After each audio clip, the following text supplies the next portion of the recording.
Hi everyone. Today I will be talking about busting the notorious belly bloat. So this is something, probably one of the top 3 things that brings people in to see me, often like one of their chief complaints. And I can personally relate also. There's a period of time when I felt like anything I ate caused bloating, and I just immediately felt 8 months pregnant, and it was disgusting and awful and very uncomfortable. So today I'm going to talk about some of the more common causes of belly bloat and what my 3 top tips are for helping to bust the bloat. So in talking about what causes bloating, we can't even venture down this road without talking about digestion. So that's where we're going to start. Is I'm going to talk about what normal digestion looks like, briefly overview the digestive process, and then we'll talk about where and how that breaks down and how it can lead to bloating. So first, digestion, even though technically, a lot of people say, if you ask where does digestion start, they're going to say in the mouth. Technically speaking though, it starts in the brain. So there's what we call the cephalic phase of digestion, which means just anticipating food, being hungry, smelling food, being in a relaxed state of mind, and being really present with the meal accounts for 20% of digestion. So keep that in mind because we're going to come back to that. So digestion starts in the brain. From there, then we venture to the mouth. And in the mouth, we start with mechanically chewing food, the mechanical degradation of food, as well as mixing it with saliva, which helps mix it with enzymes that start the digestion of carbohydrates specifically. After we've thoroughly mixed our food, and remember, I'm going through optimal, normal digestion. So after we've thoroughly mixed our food with saliva until it's liquefied, then we swallow it. That food now enters the stomach where it should meet a nice hydrochloric acid coating in the stomach. That hydrochloric acid coating in the stomach and the mechanical churning in the stomach further breaks down the food, especially protein now at this point, further breaks down the food into smaller subparticles before it's passed into the small intestines. When it meets the small intestines, that acidity triggers a reflex that stimulates the pancreas and the gallbladder to release their digestive juices, specifically bile from the gallbladder to help us emulsify fat, and pancreatic enzymes and bicarbonate from the pancreas to help neutralize the acid and continue breaking down that food into smaller subparticles before it passes through the 20 some odd feet of small intestines, where it's absorbed, and the remainder is passed on to the large intestines, where only, really the remaining amount of water and some nutrients are absorbed. For the most part, it's just waste at that point. We eliminate it.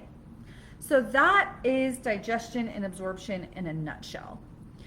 So when we talk about the common causes of bloating, first, I want to look at what happens when that process breaks down, so maldigestion. Then I'm going to talk about food sensitivities. And then third, I'll briefly reference the role that the gut microbiome and different microbes play in this. But that's really for a whole other conversation, one that I've given several times. So if you join my group, if you're not already a part of it, join my group, Integrative Health and Nutrition for Chronic Illness, and you'll find several videos and blog articles and different things about gut dysbiosis and SIBO and things along those lines. So that's why I'll briefly talk about that. But you also can't have a conversation about bloating without talking about bacteria or yeast, so I'll reference it here. Okay, so going back to some of the more common causes of bloating. One is maldigestion. So let's look at that process when it's not operating effectively, which is far more common, I would say, than it actually operating correctly. So I mentioned 20% of digestion is what we call the cephalic phase of digestion, which means that it starts in the brain. And just being in a relaxed state of mind and being present with the meal and smelling the meal activates the release of saliva, the release of hydrochloric acid, and the release of the intestinal juices. Okay? So If we're not present with a meal, or if we're eating while stressed, or eating while driving, or eating while working, and we're not really paying attention to what we're eating, we're automatically operating at 80% capacity. Okay, so that's first and foremost. Secondly, is low, well, I'll say, actually start up top. So poorly chewing the food. There's these arbitrary rules out there. Chew your food 30 times, chew your food 50 times. Chew it till it's liquefied. I don't care how many times that is. It's gonna vary depending on if you're eating a piece of steak or if you're eating a bowl of rice, right? You're gonna have to chew those two things different amounts of time. So whatever you're chewing, chew it until it's liquefied. From there, swallow hits the stomach. Now, if we're not present with the meal and or we're experiencing chronic stress, stress down regulates all aspects of digestion. So I know I used to be an offender of this, where I would eat while working, and I'd eat while on the phone, and I'd eat while talking, and I'd eat while driving, and you could ask me 20 minutes later and I didn't remember what I ate. And so that is an example of stress. Those would all count as stressors, not to mention just, you know, the amount of stress that we're all often exposed to on a daily basis anyways. So remember, stress downregulates all aspects of digestion. So now what's happening is we don't produce adequate amounts of hydrochloric acid. Now, low hydrochloric acid can also be associated with nutrient deficiencies, zinc being a really big one. We also need iron, we need potassium, we need electrolytes, we need sodium for hydrochloric acid production. So nutrient deficiencies is another one. And I said that I would mention bacterial overgrowths. So the presence of what's called Helicobacter pylori. It's a stomach bacterium. It's commensal, which means we all have it. It's supposed to be there. However, through a lot of the mechanisms I'm already describing, it can allow H. pylori to overgrow, and that downregulates, it interferes actually with our ability to produce hydrochloric acid.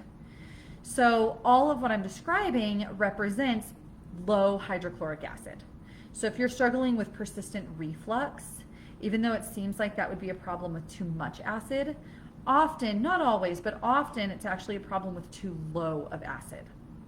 And I'm mentioning this because this will guide me into, this will make a lot more sense when I'm talking about my best recommendations. So, talking about maldigestion, low stomach acid. Now we have this food that hits the stomach with inadequate acid.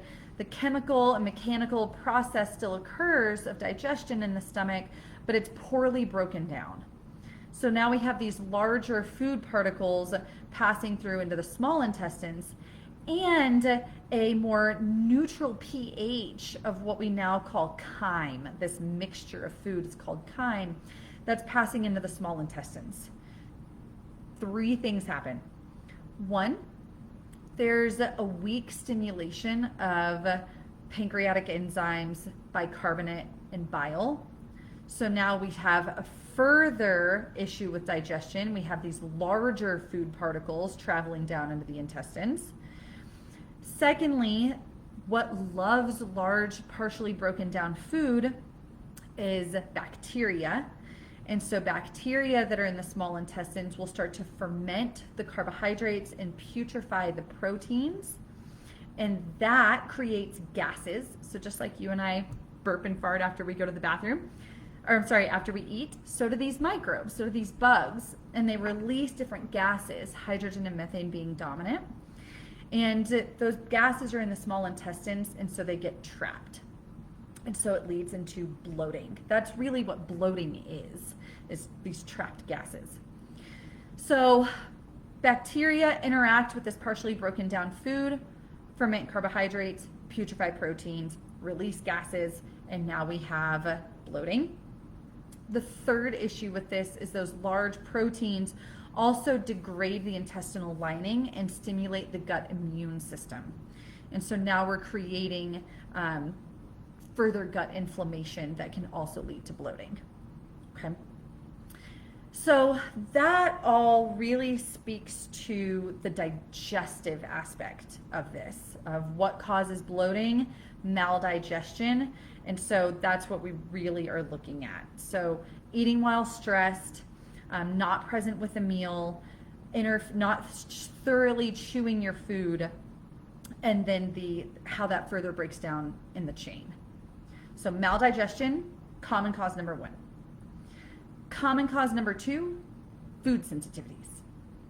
So there are 8 foods that are considered the top 8 allergens. I always like to start there because they're the top 8 allergens for a reason.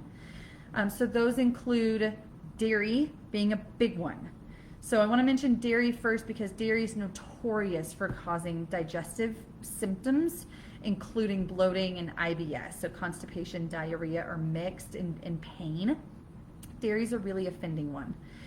Next is wheat, and I prefer to categorize all gluten. Roughly, it's estimated up to 30% of the population in some studies are gluten sensitive.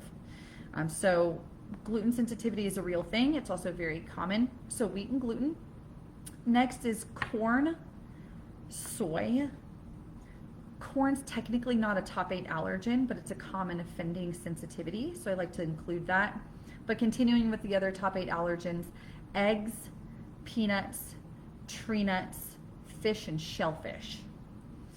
Now, I like to start people on, when looking at bloating, we can run food sensitivity tests, but looking at and identifying food sensitivities can also be achieved via an elimination diet.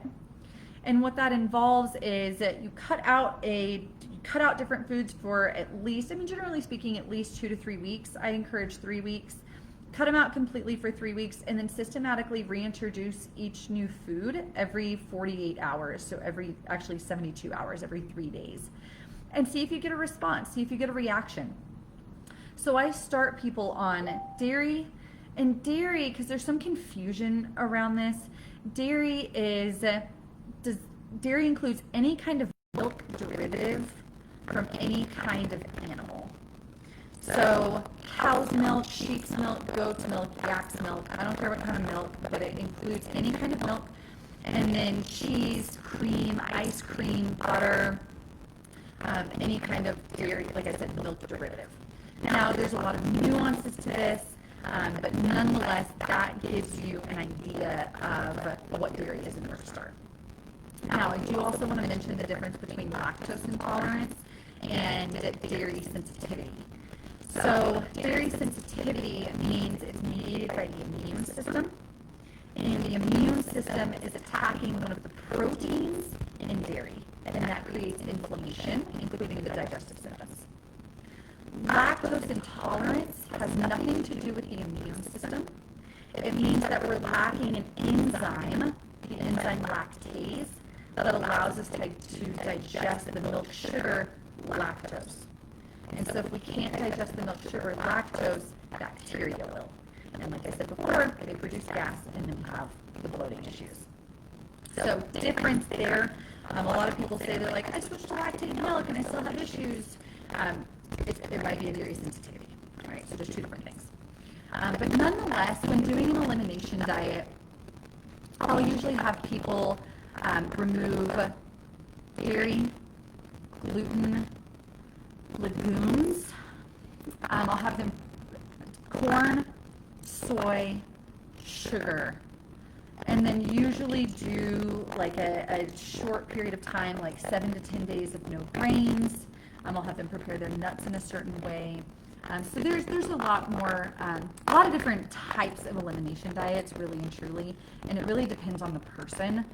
But for anybody watching, where if you feel generally good about your health, you're in a great spot, but you have this like energy, mental clarity, mood, weight, all of those things are okay, but you have this persistent bloating, I would start with gluten, dairy, sugar, corn, soy, and processed foods. So things with, artificial colorings, flavorings, preservatives, things along those lines. So food sensitivities. And what food sensitivities, what's happening is when you eat a food, your immune system attacks that food as if it's an invader, and that inflammatory response is what causes the bloating and the IBS type symptoms, but specifically bloating. All right, so those are 2 of the most common causes of bloating: maldigestion, which we talked about at the beginning, food sensitivities, And then third, I mentioned that I would reference gut dysbiosis, and I kind of did that a little bit, but when we're looking at upper GI bloating, we're really looking at oftentimes that can be associated with, like I said, H. pylori, the stomach bacterium, or an overgrowth of bacteria in the small intestines that we collectively refer to as small intestinal bacterial overgrowth. And so there are different recommendations that I'll have for that. But I wanted to mention that just in case anybody's listening and they're like, I've tried everything, I eat a really clean diet, but I still have this bloating, then there might be other things that we could look deeper underneath the hood at. But to not go off on too much of a tangent today, we'll stick with the maldigestion, talked about the associations with that, and then food sensitivities, how you can use an elimination diet to try to identify food sensitivities. The other thing I would say too, if you notice an issue with like certain foods, like vegetables, some people say that broccoli or cauliflower, these cruciferous vegetables cause gas, or peppers can be a notorious one. Cook them. I would suggest cooking them because that can help break it down, the cellulose and fibrous matrices within the food that can help prevent the bloating. But that will actually lead me into my recommendations as well. So next, how to bust the bloat. I'm going to mention 2 different supplements, and then the third recommendation actually is that elimination diet. So identifying food sensitivities is a really, really big component to addressing bloating. But since that's a little bit more of a process, like we talked about, it can take 2 to 3 weeks, take some detective work. By the way, for more structured approaches, you can look at the paleo diet. The paleo diet, Whole30, both of those are great starting points for how to really follow and implement an elimination diet. I also have a new 4-week online program called Let's Start with Food that walks you through an elimination diet. It's all done from the comfort of your living room on your own time, but it has PDF handouts and recipes and very clear guidelines as to how to conduct an elimination diet to really figure out how food might be affecting your health and well-being. Okay. My next 2 recommendations go back to that digestion aspect. So first recommendation is a digestive enzyme, trying a digestive enzyme. So I mentioned during normal digestion, in our saliva and our stomach and the pancreas and the brush border, the small intestines themselves, all use enzymes to break down food into smaller subparticles. But if digestion's already weak and compromised, or if you live a higher stress lifestyle, then sometimes supplementing with digestive enzymes and giving that extra boost will help break down your food more thoroughly so that you're not having these large food particles and potentially creating inflammation or feeding the bacteria, and that's where the bloating comes from. So digestive enzyme, I encourage that it's broad spectrum, and I personally prefer those that have a small amount of hydrochloric acid in it and a small amount of bile. So that way we're really supporting the 3 main parts of the digestive process. So there's brands that I prefer. You really don't know what you're getting with a lot of the over-the-counter brands. So there's brands that I prefer. One is called Designs for Health Digeszyme. And if that's something that you're interested in, just message me and I'm happy to set it up for you to order and receive a discount. But Designs for Health Digeszyme is one of my favorite go-to products. And you'll take anywhere from 1 to 3 capsules with a meal at the start of a meal, depending on what you're eating. So if it's a vegetarian, plant-based meal, small snack, 1 capsule. If it's a meal containing protein and fat, like chicken and avocado on a salad, or steak and asparagus, for example, something like that, then I would do 3. Please keep in mind those are general recommendations for anybody that has had their gallbladder removed or has had gastric bypass surgery or has ulcers or anything along those lines that's different, then please message me directly because these would be different recommendations. But that's a good starting point. So digestive enzyme taken at the start of a meal. My second recommendation on that same note is to be very, very present with the meal. So what I encourage my clients to do is sit down, ground yourself, both feet flat on the ground, seated, and then bring the food up to your face and smell it. Take 3 deep breaths, really smell the food. And what I really want is for you to feel yourself salivate. It's very obvious, you'll feel it. When you feel yourself salivate, you can even say some kind of a blessing with the meal, whatever is within your alignment. But what we're looking for is smell the meal, slow down, and wait till you feel yourself salivate, then begin to eat. Even better is if you take the enzyme with it, but at the very least, practicing that grounding exercise will help stimulate those digestive juices. Third recommendation is to support hydrochloric acid production. And there's 2 ways that we can do this. One is by using what are called digestive bitters. So digestive bitters, you can find they're usually liquid tinctures, sometimes a spray. They're a mix of different bitter herbs. So dandelion, apple cider vinegar, orange peel, lemon, things along those lines. You just drip it on your tongue or spray a little bit under your tongue, and it's very bitter.